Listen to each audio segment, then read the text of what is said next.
Arrancó el año 2019, un año particular para Uruguay desde el punto de vista político, obviamente que es especial, un año ya electoral, donde, bueno, también desde el punto de vista de la situación económica, recién hablábamos de la lechería, del tema de la energía, de los costos que tiene hoy nuestro país.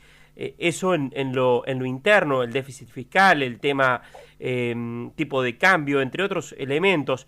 A nivel regional, un panorama también que hay que seguir con mucha atención. Asumió hace una semana el nuevo presidente de Brasil.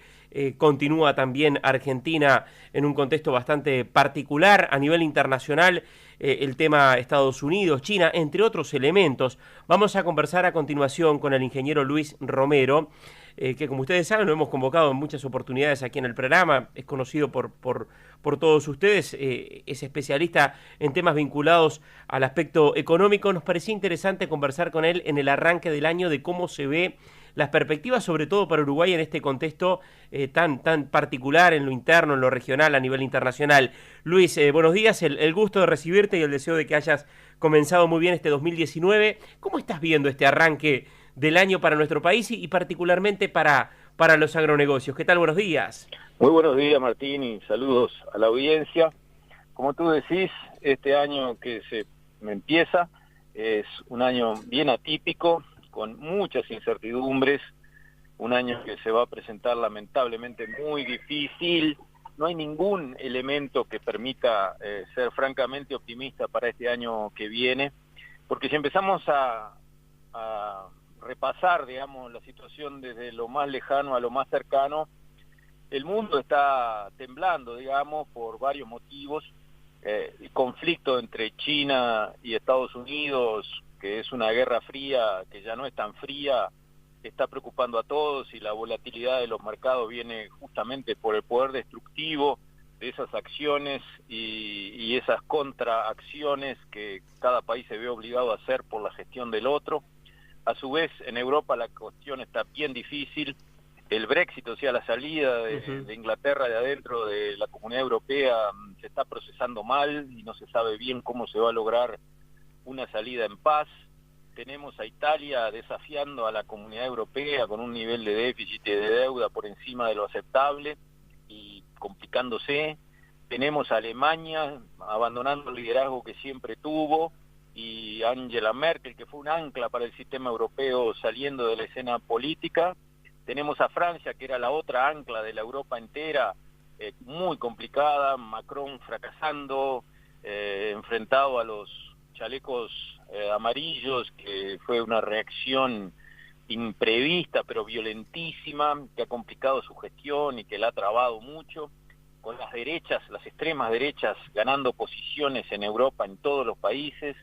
Cuando venimos a América Latina nos encontramos con, digamos, una Argentina que se complicó, ya venía muy complicada de la herencia del tiempo kirchnerista, pero errores del equipo de Macri sumados a una condición internacional que se fue volviendo más adversa a nuestro vecino lo complicaron mucho y lo tienen bastante frágil. Brasil, bajo el nuevo liderazgo de Bolsonaro, podemos tener esperanzas porque llegó decidido a barrer de una vez con todas esas ideas populistas que han, digamos, sido tóxicas para nuestros países, pero tiene un desafío gigante por delante. Tiene 8% de déficit fiscal Brasil, nosotros estamos con los pelos de punta por nuestro 4%. Brasil tiene el 8%, y así siguiendo una cantidad de problemas como la reforma previsional, que la tienen que hacer más urgentemente que nosotros, etcétera, etcétera. Y lo peor de todo para, digamos, el planeta en su conjunto, vamos de cabeza a una gran crisis por el factor de la deuda. La deuda a nivel de todo el mundo se ha incrementado de una manera que ya se puede calificar de irresponsable. Y cuando hablo de la deuda, hablo la deuda total, o sea, la deuda de los gobiernos, más la deuda de las empresas, más la deuda de las familias. Cuando uno suma todo eso en todos los países del mundo, estamos entre 2 y 3 veces el Producto Bruto, porque algún día finalmente las deudas hay que pagarlas, y se paga con lo que se produce. No se puede inventar una manera de pagar la deuda. Mientras hay confianza y todo va bien, se pagan los intereses y la deuda se revolea hacia el futuro, pero llega un momento en que hay un chispazo que altera la confianza y el que tenía que pagar quiere renovar y le dice no pague, y en ese momento todo se liquidó. Bueno, vamos camino a una crisis severa planetaria por efecto del exceso de deuda que está siendo, digamos, la realidad de todos los países, algunos más, otros menos, pero hay demasiada deuda en marcha en nuestras economías y eso en algún momento se va a tener que sincerar. Lo que no se puede cobrar se va a tener que reconocer que nunca se va a pagar y eso siempre es doloroso en una economía, siempre lleva a quiebra de empresas, a quiebra de gobierno, a quiebra de familias y a situaciones donde las economías caen en vez de seguir creciendo, que es lo que todos precisamos. Claro. Ahora, ¿y cómo está Uruguay en este contexto? Recién decíamos en lo interno, además de lo que es la situación general del país, es un año especial porque es un año electoral. ¿Cómo estamos posicionados nosotros? Estamos maltrechos, lamentablemente, y eso es lo imperdonable, después de la mejor década en la historia del país, en la historia entera del país, de lo que se llevan registros, la década que fue de 2004 a 2014 fue la mejor, por una combinación de factores que nunca se había dado antes. Había habido periodos en la historia, por ejemplo en las guerras mundiales, en que los precios de las commodities estuvieron muy buenos, pero en esta década se combinó que los precios de las commodities estuvieron excepcionalmente altos en términos reales y además la tasa de interés internacional estuvo en el suelo. Las dos cosas juntas nunca se habían dado.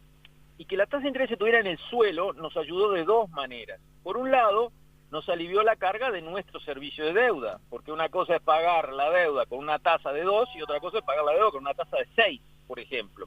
Es 3 veces más intereses que hay que pagar si la tasa pasa de 2 a 6, por ejemplo. Y esos son más impuestos que hay que dedicar al pago de la deuda. Bueno, la tasa estuvo ridículamente baja. Ayudó al Uruguay, país endeudado, a tener una mochila más liviana en el servicio de deuda. Pero además, esa tasa de interés tan baja hizo que capitales que habitualmente se manejan en el mundo desarrollado, porque las rentabilidades son suficientes, con esas tasas de interés más bajas, se vinieron a nuestros mercados emergentes buscando algo de rentabilidad que allá ya no se conseguía. Entonces, lo que nosotros vendíamos valía 3 veces. Lo que nosotros teníamos que pagar por servicio de deuda no valía nada. Y además nos entraron capitales en oleada tras oleada tras oleada a invertir en empresas, en campos, en fábricas, en inmuebles, en propiedad de cualquier tipo, en papeles, en bonos. Toda esa plata vino a empujar nuestras economías. Uruguay no solo, otras economías de la región también. Y ese momento tan excepcional lo desaprovechamos. Salimos de ese momento con un Uruguay maltrecho. No lo aprovechamos. No lo aprovechamos año a año porque, por ejemplo, el mejor año de crecimiento del Uruguay, el PBI creció 7,5%. En ese año, Paraguay creció 14,5%. ¿Qué bien que hicimos las cosas que crecimos 7,5%? No, qué mal que hicimos las cosas que nos perdimos el 14,5%. Entonces, desde ese punto de vista, no solamente perdimos crecimiento en los momentos en que lo llevábamos, sino que además no hicimos las inversiones, no creamos un fondo soberano como hizo Chile con el cobre, no hicimos la infraestructura adecuada, no bajamos deuda, todo lo contrario. Deterioramos la infraestructura, aumentamos la deuda, aumentamos el déficit en vez de haber tenido superávit. Hicimos todo mal a lo largo de estos 10 años y salimos de la mejor década de la historia con un país maltrecho, el déficit muy alto, demasiado gasto público, demasiado deuda, demasiado rígido el gasto público, las tarifas muy caras, ANCAP quebrada. Eso es lo que nos pasó y ahora es muy difícil revertirlo y menos que menos en un año electoral cuando el gobierno ya no tiene capacidad de maniobra ninguna. Entonces, va a ser un año para el Uruguay muy complicado porque de afuera las cosas se van a poner feas y de adentro estamos maltrechos sin músculo ninguno para corregir. Las perspectivas desde el equipo económico que se planteaban el año pasado, en 2018, incluso cuando se proyectaba la rendición de cuentas, hablan de una expectativa para este 2019 de una mejora de los precios internacionales de commodities y también en una expectativa basada también probablemente, por ahora el tiempo hay que ver cómo evoluciona. Recién decíamos nosotros hace algunos minutos en el programa, el año pasado a esta misma altura estábamos con una situación de sequía, ahora nos estamos bandeando para el otro lado con exceso de lluvias, pero se preveía o se consideraba que el escenario por ahí debería de ser distinto en lo que fue la producción agrícola, por ejemplo. La expectativa del gobierno es mejora de precios internacionales y mejor cosecha agrícola. ¿Cómo se ve este elemento? Los precios internacionales están súper volátiles por lo que dijimos al principio. La guerra comercial de Estados Unidos y China puede tener consecuencias imprevisibles y además de eso tenemos el problema del enlentecimiento de la economía china. La economía china se viene enlenteciendo feo.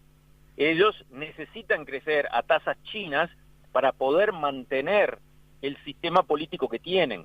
Tienen que traer mucha gente del campo a las ciudades, tienen que construir para ellos, tienen que darle de comer, tienen que darle sueldo, tienen que hacer funcionar una economía gigantesca y la única manera de hacerlo con niveles de deuda altos como tienen las empresas, los bancos, la familia, es en base a crecimiento.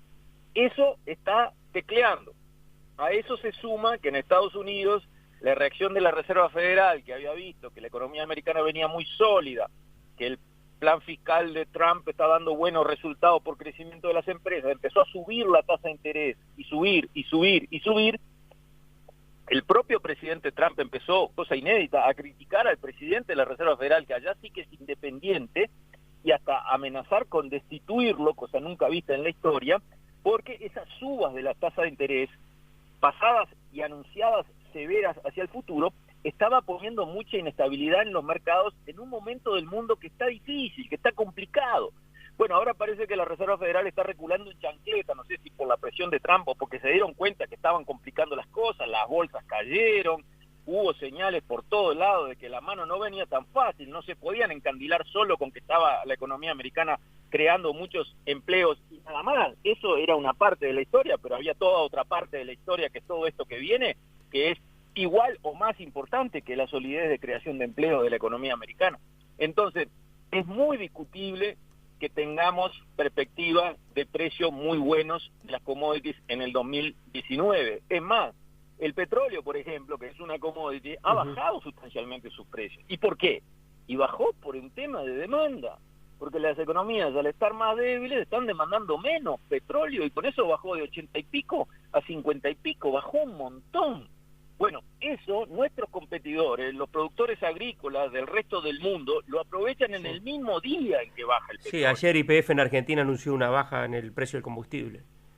Y Chile ha bajado un montón de veces, y en todos lados, pero estoy hablando de los productores americanos, los productores australianos, los productores neozelandeses. Claro que reciben el impacto de los precios flojos de las commodities, pero en el mismo acto reciben el beneficio de los precios muy bajos del petróleo, combustible y todos los derivados de los combustibles, que son los fertilizantes y la movilización de los insumos. Acá nos ligamos la caída de los precios de las commodities o su flojedad cuando no consiguen levantar por la debilidad de la economía internacional, pero lo bueno que es la caída de 80 y pico a 50 y pico, no, lo estamos estudiando, pero eso no puede pasar. El dólar, hoy el dólar está en el entorno de los 32 pesos en Uruguay. Recién hablábamos de Brasil, el cambio de gobierno, cuando asume Bolsonaro el real se fortalece algo con respecto al dólar.